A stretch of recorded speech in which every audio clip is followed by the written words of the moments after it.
তাহলে আমাদের সম্পর্কটা আমাদের ফ্যামিলি যেমন আমাকে তেমনই মানুষ হতে হবে, আমাকে কাজ করে খেতে হবে।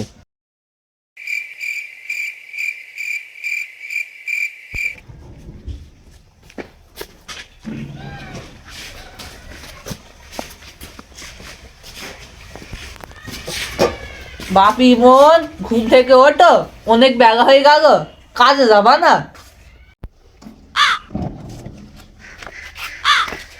মা, ভাত তরকারি হয়ে গেছে? হ্যাঁ বাপ, ভাত খেয়ে ভোরবেলা গাদা হয়ে গেছে। এটা তো নাও ভাত, দাও। আর একটু দেখে শুধু কাজ করবি, ঠিক আছে বাপ?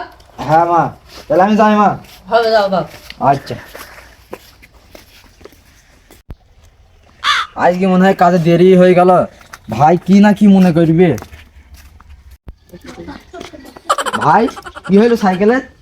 আরে বলিস রে, সাইকেলের চেন পড়ে গেছে। তাই মন তোরা আগে এত দেরি হলি কেন? বেলা হয়ে গেছে। ভাই শীতের বেলা, তুমি বুঝতে পারছো না, আজ ঘুম থেকে উঠতে আজ এমনিতে দেরি হয়ে গেল। কমেন্টি দেখছি সকাল 10টা বেজে গেল। তাহলে এরকম দেরি করলে হবে? কাল থেকে তাড়াতাড়ি আসিস। হ্যাঁ আমি তাড়াতাড়ি আসবি কাল। তা ভাই কাল কি যে ওই পাড়া কাজটা শেষ হয়ে গেল, কাল কি কোনো কাজ টাজ ধরেছেন আপনি? হ্যাঁ, আরে ওই পারে রুহান চাচাতে বাড়ি গাঁথনির কাজ আছে, আজকে ওখানে যেতে হবে। তার লেবার কো? আজকে আর লেবার আসেনি, তুই আর আমি গাঁথবো, তুই মাল মশলা মেটে দিবি। আচ্ছা চলেন, আচ্ছা। দেরি হয়ে গেল এমনিতেই। হ্যাঁ হ্যাঁ, আপনি খাওয়া দাওয়া করে আসছেন তো? হ্যাঁ সেইটাই আসলাম, ট্রেন পড়ে গেল। আজ অনেক বেলায় হয়ে গেল। হ্যাঁ আজ অনেক বেলা হয়ে গেল ভাই। হ্যাঁ গো বাপু, আজ এত কাজ আসতে দেরি হয়ে গেল কেন? আচ্ছা আচ্ছা, বলুন না, শীতের বেলা তো উঠতে উঠতেই বেলা ফুরে যাইছি। এত দেরি করে কাজ আসলে হবে? তাড়াতাড়ি কাজে লেগে পড়ো। হ্যাঁ চাচা, কাজ করছে। ওই গাদাটা থাকুক, এই গাদাটা আগে ফুরা, বুঝছো? আরে ঠিক আছে চাচা। এই মন, হ্যাঁ এই পাখি ইট গুলো পড়ে আছে না, হ্যাঁ। ওগুলো তুই সাইজ করতো, আমি দেখি পুতারা কম নাকি দিতে হবে।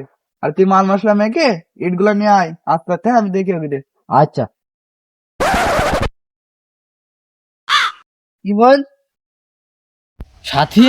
আরে আরে, কি ব্যাপার ইমন, তুমি রাজমিস্ত্রির কাজ করো? সাথী আমি জানতাম না এটা তোমাদের বাড়ি। আমি যদি আগে জানতাম তাহলে আমি কখনোই কাজে আসতাম না তোমাদের বাড়ি। আমাদের বাড়ির কাজ নাই তো অন্যজনের বাড়ি যাইতে? এই কাজ তো একই কাজ। কি ব্যাপার, তুমি আর পড়াশোনা করবে না? আর পড়াশোনা? আমরা গরিব মানুষ, কাজ না করলে আমাদের সংসার চলে না, আর আব্বাও আমাকে আর পড়াতে পারছে না। তাহলে আমাদের সম্পর্কটা আমাদের ফ্যামিলি যেমন আমাকে তেমনই মানুষ হতে হবে, আমাকে কাজ করে খেতে হবে।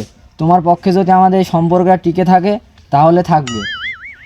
আরে না না, একজন রাজমিস্ত্রির ছেলের সাথে আমার আব্বু কখনোই বিয়ে দেবে না আমার। তাহলে আর কি, তুমি তোমার মতো থাকো, আমি আমার মতো থাকি, আমাকে কাজ করেই খেতে হবে। বাপ, কাজ থেকে চলে আসি রে। হ্যাঁ মা, কাজ থেকে চলে আসলাম।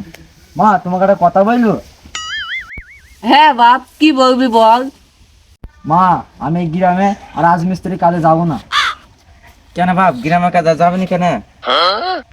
আব্বা তুমি আমাকে বিদেশে পেটে দাও, যেখানে আমাকে কেউ চেনে না, আবার কেউ জানেও না। কেন বাপ, তোর কি হয়েছে? জানো আব্বা, আমি এই গ্রামে কাজে গেলে চীনা পরিচয় কোনো লোক দেখলে যে বলে, ইমন তুই কি আর লেখাপড়া করবি না? আব্বা তখন আমার অনেক কষ্ট হয়, তখন আমি উত্তর দিতে পারিনি।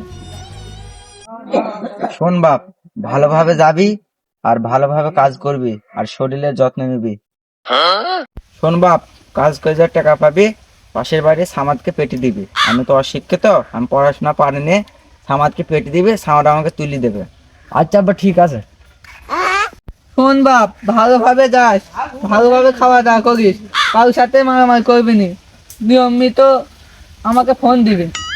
আচ্ছা মা ঠিক আছে। তাহলে বাপ, তোর দেরি হয়ে যাইছে, বাদ চলে আইবে, তাই তুই চল যা। আচ্ছা আব্বা মা, তাহলে তোমরা ভালোভাবে থেকো। হবে বাপ, ভালোভাবে যা। আচ্ছা।